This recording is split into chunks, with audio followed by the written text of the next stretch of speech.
కడప జిల్లా బద్వేలు మున్సిపాలిటీలో 11వ వార్డు గల గట్టుపల్లె పునరావాస కాలనీలో మున్సిపల్ అధ్యక్షులు సుందర్ రామరెడ్డి ఆధ్వర్యంలో తెలుగుదేశం పార్టీ నుండి వైఎస్ఆర్ కాంగ్రెస్ పార్టీలోకి చేరిన 100 మంది కుటుంబాలు ఎమ్మెల్సీడీసీ గోవిందరెడ్డి, ఎమ్మెల్యే సుధమ్మ, బద్వేలు యువ నాయకులు ఆదిత్యారెడ్డి సమక్షంలో వైఎస్ఆర్సీపీ పార్టీ కండువా కప్పి సాదరంగా పార్టీలోకి ఆహ్వానించారు.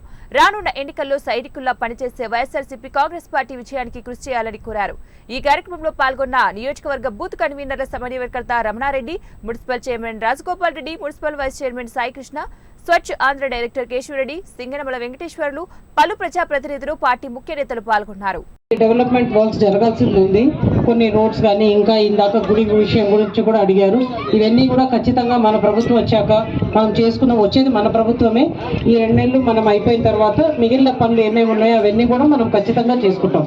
అయితే ఇక్కడికి వచ్చిన మహిళలకు మరి ముఖ్యంగా నేను చెప్పదలుచుకున్నది ఏంటంటే, ఇన్ని రోజులు మీరు ఏ పార్టీలో ఉన్నారని ఎవరు మిమ్మల్ని అడగలేదు.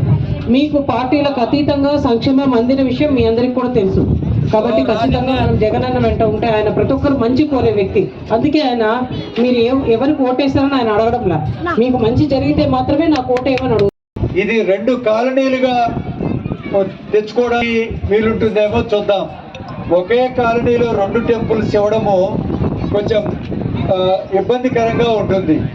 మనం రామాలయం లేదంటే రామాలయం జాగాలోనే పోలేరమ్మ గుడి కట్టుకోవడానికి కూడా కుదురుతుంది. అట్లా గ్రామ దేవత కుదరకపోతే యూజువల్గా మన హిందూ శాస్త్రం అట్లా